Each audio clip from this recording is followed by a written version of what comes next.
Kita lanjutkan lagi anak-anak. Kita tadi terpotong video kita yaitu pada rangkaian resistor seri. Sekarang kita lanjutkan untuk rangkaian paralel. Apa itu rangkaian paralel? Rangkaian paralel yang disusun seperti gambar ini. Ujung, ujung, ujung.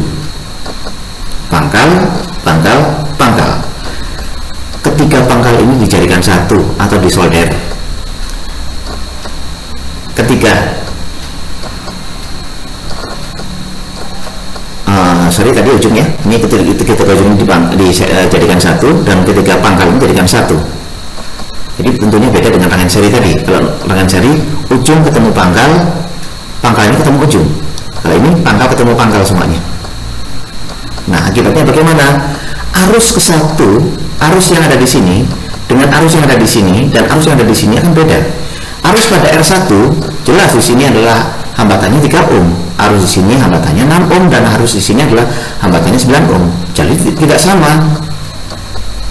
Tapi arus yang ada yang masuk pada percabangan A dan arus yang keluar percabangan B adalah sama. Jadi langsung tutup poin aja, nanti akan didapatkan bahwa karena tegangannya sama, di sini tegangan pada pangkal semua hambatan ini sama, maka tegangan kali R1, tegangan kali R2 dan tegangan kali R3 itu lain adalah tegangan kali RP atau R paralel. Sehingga nanti secara matematis bisa diturunkan menjadi 1 per RP sama dengan 1 per R1 tambah 1 per R2 tambah 1 per R3 dan seterusnya. Sekali lagi ya, ini hati-hati, ini 1 per RP. Artinya kalau kita mengoperasikan dalam satu penyelesaian matematika, di sini nanti kita untuk mendapatkan RP kita balik lagi.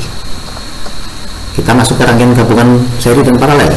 Nah, ini contoh rangkaian seri dan rangkaian gabungan seri dan paralel. Ini hambatan 4 ohm, ini hambatan 2 ohm, ini hambatan 6 ohm, ini hambatan 1 ohm, ini hambatan 3 ohm dan ini hambatan 5 ohm. Maka kita amati di sini. Arus akan mengalir dari A ke C melalui 4 ohm. Di pada C sisi bercabang 2 ohm dan 6 ohm. Ya, pada C di sini melewati 2, 1 dan 3. Yang 2, 1 dan 3 ini harus kita serikan lebih dulu. Kemudian setelah kita serikan, kita paralelkan dengan yang 6 ohm. Kemudian hasil dari paralel 6 tadi kita serikan lagi 4 hasil RS seri tadi, kemudian dengan yang 5. Gitu ya. Ya. Kemudian untuk menghitung ini bagaimana? Sama, ini kita runut jalur biru ini R1, R2, R3, R4, maka yang kita dahulukan adalah R paralel 3 dan 4 ya. R paralel menggunakan rumus 1 per RB, 1 per R3 ditambah 1 per R4, sehingga didapatkan RB adalah R3 kali R4 bagi dengan R3 jumlah R4. R serinya yaitu adalah R1, R3 dan RP ini dari R3 dan R4. Itu ya. Hukum Kirchhoff. Ya, hukum Kirchhoff. Hukumnya ada 2. Ya, hukumnya ada 2. Yang pertama, apabila menemui suatu percabangan seperti ini, maka jumlah arus yang masuk sama dengan jumlah arus yang keluar dari percabangan. Jadi dalam hal ini, kalau misalnya ini saya perbesar, jumlah arus yang masuk yang mana ini? Lihat tanda panahnya. Iya, tanda panah arus yang masuk. Arus yang masuk adalah I2 dan I3. Arus yang keluar adalah I1 dan I4. Maka jumlah I2 tambah I3 sama dengan I1 tambah I4. Gitu ya. Selanjutnya, hukum kedua Kirchhoff, yaitu adalah V sama dengan 0 dalam suatu rangkaian tertutup ya. Maka di sana karena V di sini tegangan, di sana tegangan itu ada GGL dan perkalian antara arus dan hambatan. dua faktor ini jumlahnya harus 0. Ya, bisa dinyatakan dalam pernyataan matematis seperti ini. Sigma E plus sigma IR sama dengan 0, di mana E adalah jumlah GGR atau baterai ya. Sigma IR adalah jumlah penurunan tegangan, I adalah arus ampere, sedangkan R adalah hambatan. Di sini bukan W, di sini hambatan, ini adalah ohm. Ini keliru ini. Ya, omega. Penggunaan hukum dua Kirchhoff sebagai berikut, bisa kalian baca. Nanti file ini akan saya kirim pada kalian. Ya. Selanjutnya, next. Ya, yang tadi ini rumus yang ini tadi. Ada lagi. Nah, rumus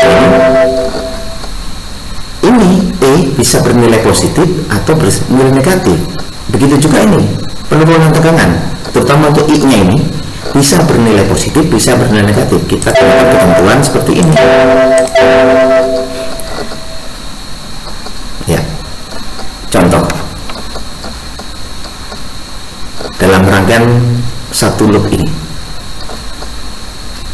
Ya, dalam rangkaian satu loop ini kita runut ya, dari A ke B ke C ke D ke A lagi. Maka kita runut. Di sini ada berapa baterai atau berapa sumber tegangan? Ini sumber tegangan simbolnya ini E1 dan E2. Berarti 2 ya. Nah, sebelum kita merunutnya, kita buat arah perumpamaan loop ini. Arah perumpamaan loop ini. Kemudian juga kita buat arah perumpamaan arus ini. Ya, arah perumpamaan arus. Sehingga saya perbesar ini. Dari A ke B ada baterai E2. Kutub kecil ini artinya negatif. Kutub negatif dulu ketemu, maka di sini min E2.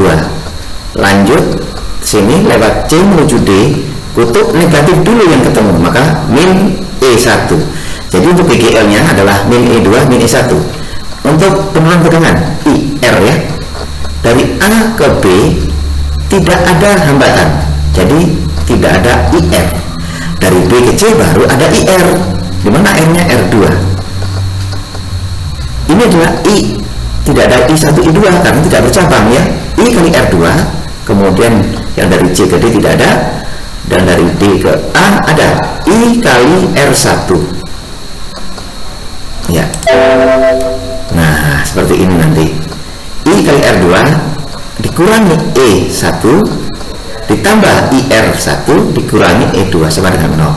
Jadi watt arus yang mengalir adalah I sama dengan E1 tambah E2 dibagi dengan R1 tambah E2. Jelas dalam rangkaian satu loop ini mudah sekali. Tak lain adalah arus yang mengalir adalah jumlah dari baterai ini, ya, tekanan baterai ini, total baterai ini dibagi dengan total dari hambatan ini. Ya, mudah sekali kan?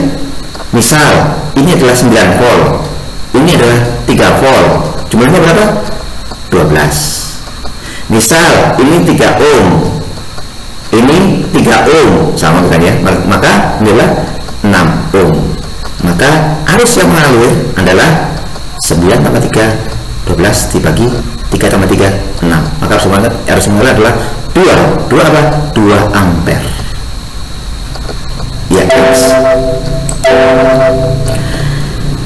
pada bab 1 ini terakhirlah kita bahas tentang daya dan energi listrik. Daya itu disimbolkan dengan P dan energi listrik disimbolkan dengan W. P diambil dari power, W adalah watt. Energi listrik bergantung pada daya listrik. Ya, di rumah kalian ini kalian amati sini, energi listrik bergantung pada daya listrik. Lampu, ya, daya lampu sama dengan daya magicom atau magicom itu penangat nasi elektronik ya, itu jelas berbeda. Lebih besar mana lampu? Ya, kalau relatif pak, lampu yang mana gitu ya. Kalau lampu-lampu yang biasa digunakan kita biasanya lampunya hanya 5 watt 10 watt. Nah, watt-watt begitu adalah daya listrik.